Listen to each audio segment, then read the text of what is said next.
नमस्कार साथियों, मैं आज प्रयागराज में हूँ और आज मैं बात करने वाला हूँ प्रयागराज के इतिहास के बारे में, यहाँ की भौगोलिक स्थिति के बारे में और यहाँ के प्रमुख दार्शनिक स्थलों के बारे में। तो जब भी आप प्रयागराज आते हैं तो आपको क्या-क्या चीज़ें देखनी चाहिए, इन सब चीज़ों पे आज मैं बात करूँगा। तो भारत के राज्य उत्तर प्रदेश में दक्षिण की तरफ प्रयागराज जिला स्थित है। प्रयागराज को प्राचीन काल में प्रयाग के भी नाम से जाना जाता है। संगम के नाम से भी जाना जाता है क्योंकि यहाँ पे गंगा, यमुना और सरस्वती नदियों का मिलन होता है। पौराणिक कथाओं के अनुसार, आध्यात्म की कथाओं के अनुसार ब्रह्मा जी ने यहाँ पर अपना पहला यज्ञ किया था,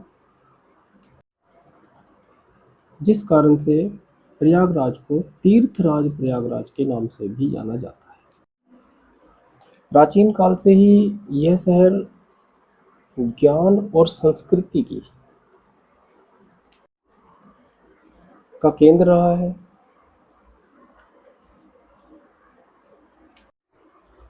जहाँ पर भारद्वाज ऋषि ने अपना आश्रम बनाया हुआ था।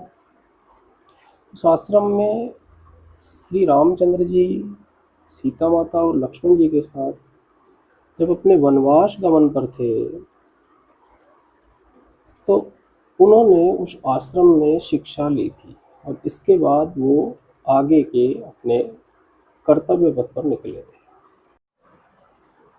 संगम स्थल इसको कहा जाता है क्योंकि गंगा, यमुना और सरस्वती तीनों नदियाँ यहाँ पे मिलती हैं। गंगा, यमुना आज भी प्रवाहित हो रही हैं, सतत प्रवाहित हो रही हैं, जबकि सरस्वती अभी विलुप्त हो गई हैं, तो वो अब यहाँ पर देखने को नहीं मिलती। इसी संगम स्थल पर 12 साल में कुंभ और 6 साल में अर्ध कुंभ लगता है। 2025 में यहाँ पर महाकुंभ लगा था, जिसमें ऐसा माना जाता है कि 66 करोड़ लोग यहाँ पर उस महाकुंभ में आए थे और पवित्र गंगा और यमुना नदी के संगम पर उन्होंने अपना स्नान किया था। भौगोलिक स्थिति की बात करें तो ये उत्तर प्रदेश के दक्षिणी भाग में स्थित है, जिसके पूर्व में बनारस, वाराणसी है, पश्चिम में कौशाम्बी है, उत्तर में प्रतापगढ़ है और दक्षिण में रीवा मध्य प्रदेश का एक डिस्ट्रिक्ट है। इसकी समुद्र तल से ऊंचाई 98 मीटर है, जबकि प्रयागराज का कुल क्षेत्रफल लगभग 5500 स्क्वायर किलोमीटर है। प्रमुख दार्शनिक स्थल की बात करें तो सबसे पहले संगम तट है, जो प्रमुख दार्शनिक स्थल है। उसके बाद बड़े हनुमान जी या लेटे हुए हनुमान जी का मंदिर है, जो संगम तट पर ही स्थित है। ऐसा माना जाता है कि हर साल गंगा जी और यमुना जी का जो जल है वो एक बार जरूर, जब भी बाढ़ आती है तो लेटे हुए हनुमान जी के चरण छूकर जरूर जाती है। उसके बाद अक्षयवट है, जो प्रयागराज का किला है उसी के बीच में अक्षयवट है, जो पौराणिक वृक्ष है। वो भी बहुत ही अच्छा दार्शनिक स्थल है।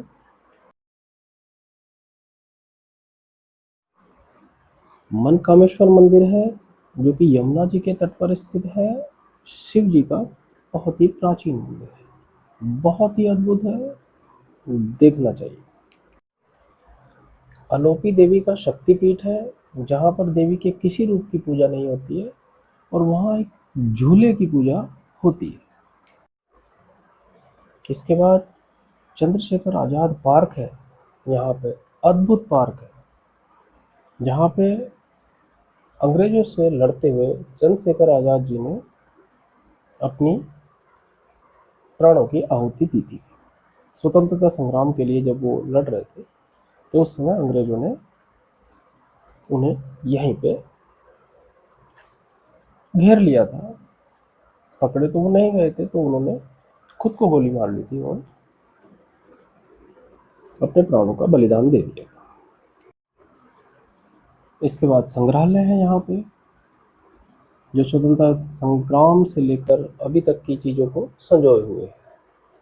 साथ में राजनीतिक और सांस्कृतिक दृष्टि से प्रयागराज बहुत ही अद्भुत जगह है।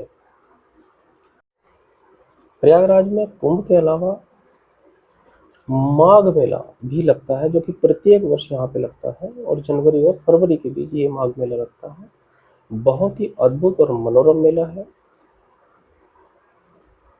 तो सबको यहाँ पे आके एक बार स्नान करना चाहिए। ये कुछ प्रयागराज के बारे में जानकारी थी। साथियों, आपको जानकारी कैसी लगी? आप अपने कमेंट हमारी वीडियो में दे सकते हैं और लाइक कर सकते हैं, और मेरे इस चैनल को सब्सक्राइब कर सकते हैं। धन्यवाद।